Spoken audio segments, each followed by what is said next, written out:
સુરત મહાનગરપાલિકા સંચાલિત સ્મીમેર હોસ્પિટલ ફરી આવી વિવાદમાં। સ્મીમેર હોસ્પિટલ સહિત 13 ડોક્ટરોએ ₹5.24 કરોડ ગુમાવ્યા। એમ્બ્યુલન્સના ધંધામાં રોકાણ કરવાના નામે સ્મીમેર હોસ્પિટલના ડોક્ટરનું કરોડોનું ફુલેકું ફેરવ્યું।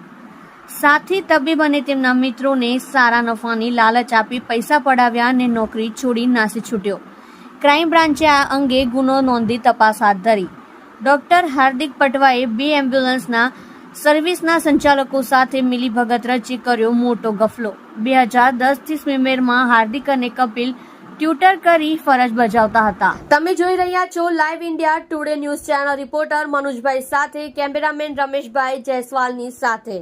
ડીસીબી પોલીસ સ્ટેશન ખાતે કપિલ કુમાર અરવિંદભાઈ સહાણે નાઓએ ફરિયાદ આપેલ કે તેઓએ એમ્બ્યુલન્સના ધંધા માટે એમના મિત્ર હાર્દિક રમેશભાઈ પટવા નાઓ સાથે મળેલ અને તેઓએ જણાવેલ કે એમ્બ્યુલન્સના ધંધો કરવાથી એની અંદર 50% ફાયદો રહે છે। રોકાણ કરશો તો એમાં 50% ફાયદો રહેશે અને 2 વર્ષની અંદર તમને તે નફો આપી દેવામાં આવશે અને મૂડી રકમ પરત કરવાની થશે તો પણ એ પણ આપી દેવામાં આવશે।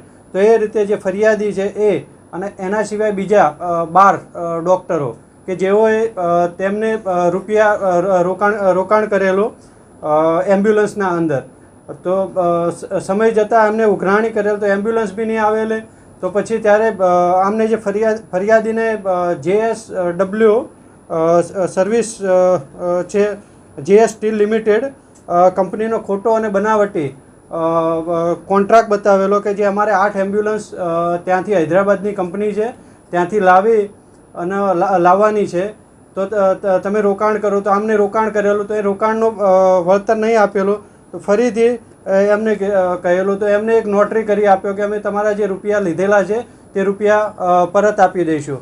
પરત નહીં આપતા એમને એપ્લિકેશન આપેલી, એપ્લિકેશનના બેઝ ઉપર ગુનો દાખલ કરવામાં આવેલો। સનરાઈઝ એમ્બ્યુલન્સ પ્રાઇવેટ લિમિટેડ કરી અને એની અંદર છે જેના સંચાલક હેમંત ડાયાભાઈ પરમાર છે અને યક્ષ એમ્બ્યુલન્સ સર્વિસ મયુર વાલ્મીકી ગૌસ્વામી, આ 3 જણાએ ભેગા થઈ અને 5 કરોડ જેટલો ડૉક્ટરો પાસેથી રૂપિયા ઉઘરાવી એમ્બ્યુલન્સના ધંધા માટે અને પૈસા વળતર નહીં આપી અને ગુનો કરેલ છે।